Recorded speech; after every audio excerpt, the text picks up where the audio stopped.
নবী বলতেছে আরে তুমি এটা কি শুরু করছো? হুজুর আমার তো গুনাহ শেষ নাই, এর লাগি আমি সিলেতেছি। নবী সাল্লাল্লাহু আলাইহি ওয়াসাল্লাম বলেন এটার অর্থ হলো আল্লাহুম্মা মাগফিরাতুকা, হে আল্লাহ আপনার ক্ষমা আওসাউ মিন যুনুবি, আমার গুনাহ যতটুকু শক্তিশালী যত প্রশস্ত এর থেকে আপনার ক্ষমাটা অনেক বেশি প্রশস্ত। বলেন সুবহানাল্লাহ।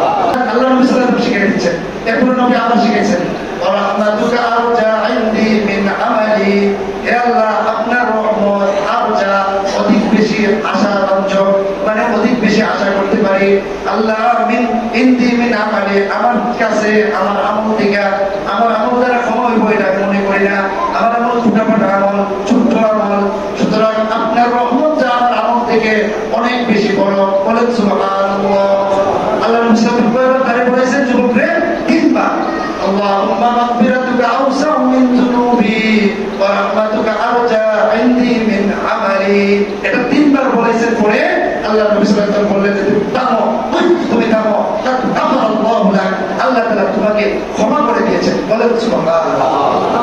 নবী তো ওহি জানেন না, নবী তো আল্লাহ তাআলা গোপনে জানায় দেন সবকিছু। নবী সাল্লাল্লাহু আলাইহি ওয়াসাল্লাম সাথে সাথে বললেন এই যুবক তুমি থামো, তোমাকে আল্লাহ তাআলা ক্ষমা করে দিয়েছেন। বলেন সুবহানাল্লাহ।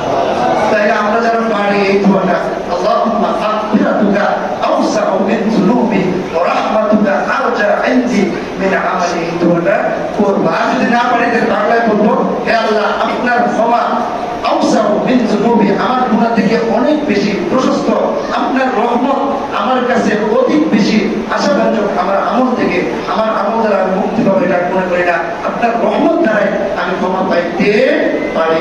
পারবেন তো ইনশাআল্লাহ?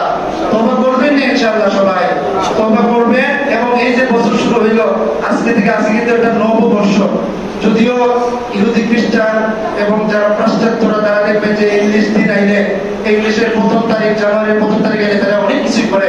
আমরা কিছুই নাই করলাম, আমরা কমপক্ষে গুনাহ ছাইড়া দিব আর এই একটা প্রতিজ্ঞা করব যে 1447 হিজরির প্রথম দিন থেকে নিয়ে বা শেষ দিন পর্যন্ত কোনো গুনাহ করব না, ভালো হয়ে চলবো, সুন্দর করে চলবো, নামাজ পড়বো, রোজা রাখবো, হজ ফরজ হজ আদায় করবো, মানুষকে কষ্ট দিব না, গালি দিব না, মানুষের সাথে ভালো আচরণ করবো, মিলেমিশে চলবো। এমন একটা দৃঢ় প্রতিজ্ঞা তো আমরা করতেই পারি নাকি ইনশাআল্লাহ?